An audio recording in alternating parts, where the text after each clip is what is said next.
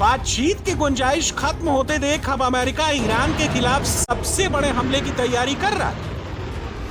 ऐसा अटैक जिससे ईरान के बचे हुए मिलिट्री ठिकानों को, बैलिस्टिक मिसाइल स्टॉक्स को खत्म किया जा सके।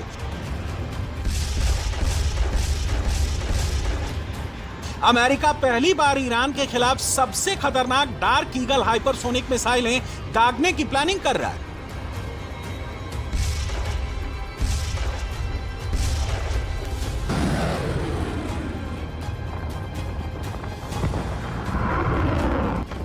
अमेरिकी सेंट्रल कमांड सेंटकॉम ने डार्क ईगल हाइपरसोनिक सिस्टम को मिडिल ईस्ट में भेजने की मांग की है।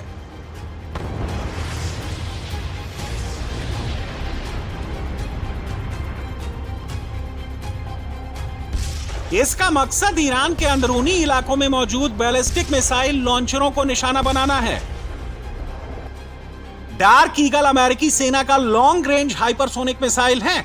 यह मिसाइल करीब 3200 किलोमीटर दूर तक निशाना साध सकती है।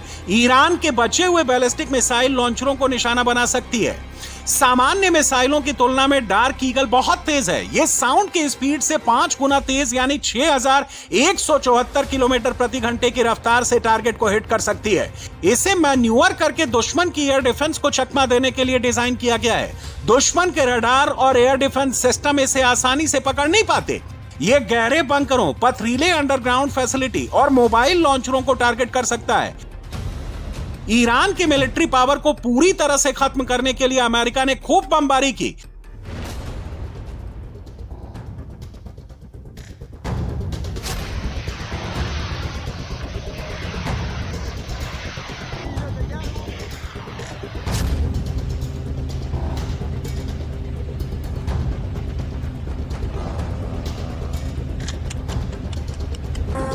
अंडरग्राउंड मिसाइल फैसिलिटी और परमाणु ठिकानों को ध्वस्त करने के लिए B-2 बॉम्बर से GBU-57 जैसे भारी भरकम बम गिराए, लेकिन अमेरिकी सेना को पूरी कामयाबी नहीं मिल सकी।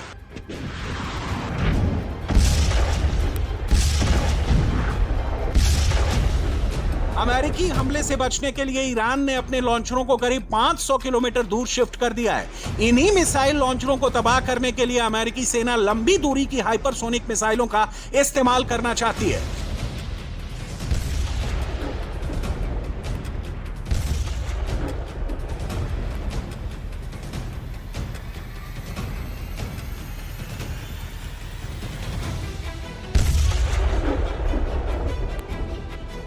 ईरान के खिलाफ फाइनल ब्लो की प्लानिंग के बीच B-1B लैंसर बॉम्बर की मौजूदगी भी मिडिल ईस्ट में बढ़ाई जा रही है।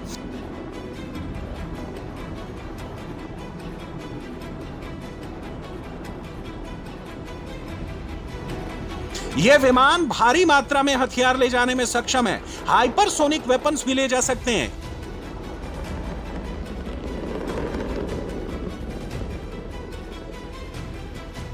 इस बीच डोनाल्ड ट्रंप ने दावा किया है कि अमेरिका ने मिडिल ईस्ट को एक परमाणु खतरे से बचा लिया है।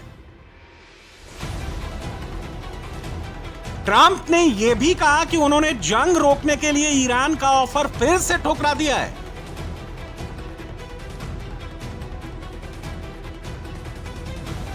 डोनाल्ड ट्रंप ने ईरान के खिलाफ बेहद कड़ा रुख अपनाते हुए 2 सीधे विकल्पों की बात की। ईरान को चेतावनी देते हुए ट्रंप ने कहा कि या तो हमारी शर्तों पर डील करो, नहीं तो महातबाही के लिए तैयार रहो। Their leaders are, frankly, their leaders are gone. The first set is gone. The second set is gone. Khomeini was gone. And they were pretty evil people. Not pretty evil. They were evil. They killed 42,000 protesters. 42,000. And in a period of 2 weeks, they killed 42,000 protesters. But we had to get this done, and we're really doing well. We're just winning. If it were a fight, they'd stop it. If this were a fight, they'd stop it. You know that expression? It's true. But they're not coming through with the kind of deal that we have to have, and we're going to get this thing done properly. We're not going to leave early and then have the problem arise in 3 more years. Iran के खिलाफ आखिरी प्रहार के लिए America double हमले की तैयारी कर रहा है। एक और मिडिल ईस्ट में अमेरिकी फाइटर जेट्स का मूवमेंट तेज हो गया है।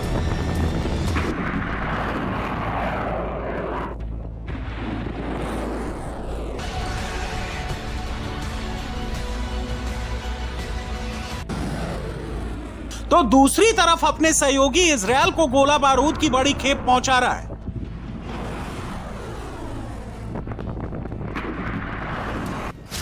ईरान पर दोबारा हमले की आशंका के बीच 6,500 टन मिलिट्री वेपन से इजरायल पहुंच चुका है। 2 बड़े कार्गो शिप और एयरक्राफ्ट के जरिए यह सामान इजरायल पहुंचाया गया। कार्गो शिप ने अशदोद और हाइफा पोर्ट पर इसे उतारा। फिर सैकड़ों ट्रकों के जरिए अलग अलग सैन्य ठिकानों पर पहुंचाया गया। इजरायल ने भी ईरान पर दोबारा बमबारी के संकेत दिए हैं। इजरायली रक्षा मंत्री ने कहा है कि वो दुश्मनों के खिलाफ हर पल कार्रवाई करने के लिए तैयार हैं। इजरायल के प्रधानमंत्री बेंजामिन नेतन्याहू के कोऑर्डिनेशन से अमेरिकी राष्ट्रपति डोनाल्ड ट्रंप इस अभियान के उद्देश्यों को पूरा करने के लिए प्रयासरत हैं, ताकि ये सुनिश्चित किया जा सके कि ईरान आने वाली पीढ़ियों तक इजरायल, संयुक्त राज्य अमेरिका और फ्री वर्ल्ड के अस्तित्व के लिए खतरा न बने। हम इस प्रयास का समर्थन करते हैं और आवश्यक सहयोग प्रदान करते हैं, लेकिन संभव है कि अपने मकसदों को पूरा करने के लिए हमें जल्द ही फिर से कार्रवाई करनी पड़े। अमेरिका और इजरायल की सैन्य तैयारियों के बीच ईरान भी अलर्ट मोड में है।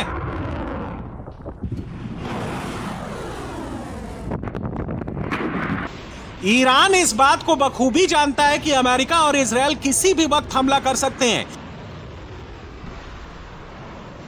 इसके लिए ईरानी सेना ने भी अपनी तैयारियां तेज कर दी हैं।